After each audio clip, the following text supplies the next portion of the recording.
and you won't be distracted from your devotional service. It's Krishna protecting you. Let him protect you.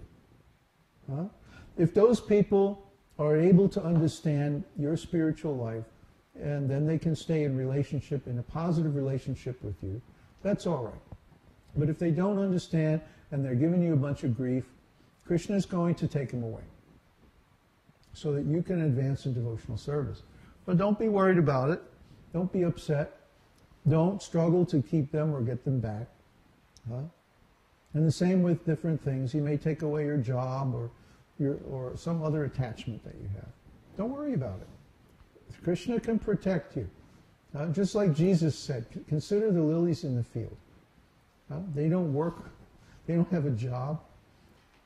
They don't labor to protect themselves. But God takes care of them.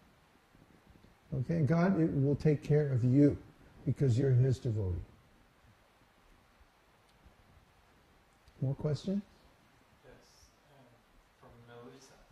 Going back to what you were saying earlier about knowing Krishna, is this why it is so important for us to learn Krishna's pastimes so that we can relate to Krishna on a more conscious, personal level? Well, yeah, who is Krishna? I remember when I first became a devotee, I had read Śrīmad-Bhāgavatam, and then when Bhagavad-gītā came out, I read Bhagavad-gītā. And that was very nice, very philosophical, you know. I thought that was really cool. But it's like I still didn't have a real personal connection. Then I read Krishna book.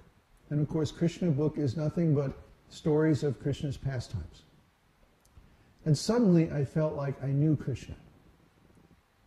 Suddenly I could see by Krishna's activities what his values were. And I was very attracted to those values. I said, oh, this is Krishna?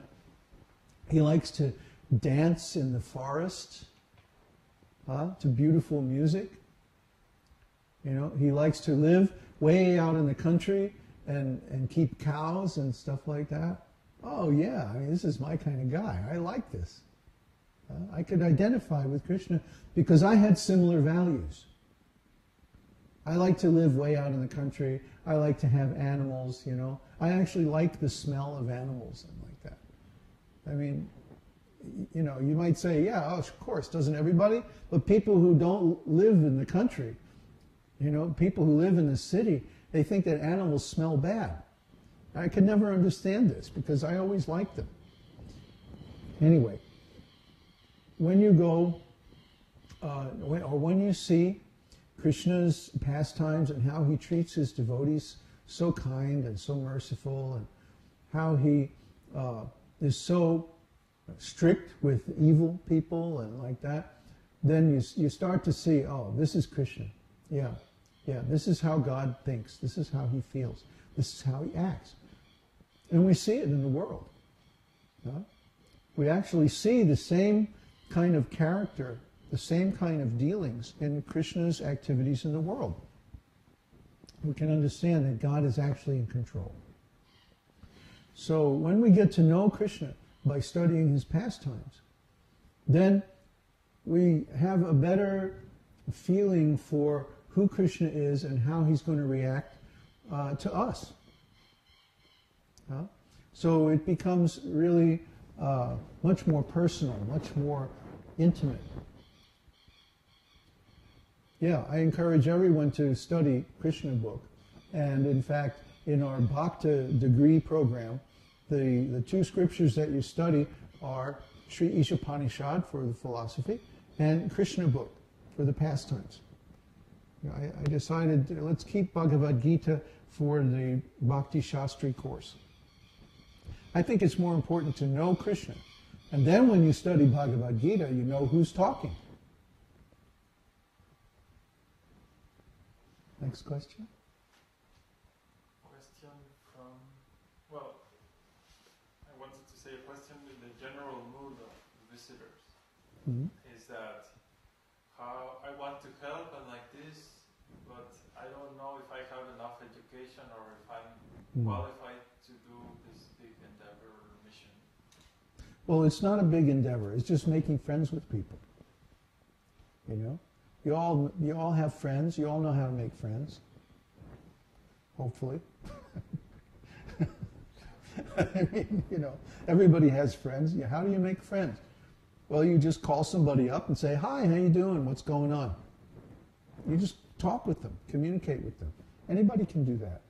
It doesn't require any special skill. You're a devotee. Huh? You have some attraction or some relationship with Krishna. So you just make friends with somebody. And naturally, you'll start talking to them about Krishna. You can't help it. You're a devotee, and they're going to bring up questions and things about the esoteric teaching and stuff like that. If you don't know the answers, just say, well, just post it on the forum and Babaji or one of the advanced students will reply. You don't have to be like super expert. You don't have to be an authority. Huh? Just be a friend. That's what's missing. Every other website you go to, there's nobody there offering to be your friend. We would have something tremendously unique and powerful if we just keep tabs on a particular area on the map, and if somebody new shows up, we send them an email. Hey, hi, Hare Krishna, I'd like to be your friend. It's very simple. Anybody can do it. Now maybe later on, when it comes to like building up a group and stuff like that, that might require some special knowledge or talents or whatever. We'll soon see. First we need a network of friends. And then over time it will become apparent who has leadership potential. And we'll cultivate those people to be group leaders and stuff like that. But that's later on. The first thing is, let's just make friends with these people who come and visit our site. I don't have time to do it, or I would do it. If I could clone myself into 10 people, and then watch every time somebody new shows up. But I don't have the attention, the spare time, or the energy to do all that. I have to stay on the higher level. I have to do strategic planning and stuff like that. And this is part of the strategic planning. How to engage all of our disciples, all of our students, all of our friends.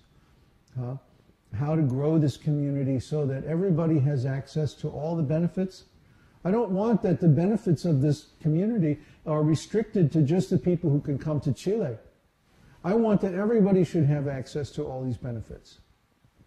So yeah, if you read our community design papers, it's very complicated.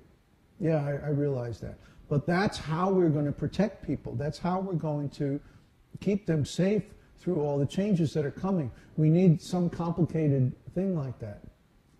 But the people who administer that are going to get special training.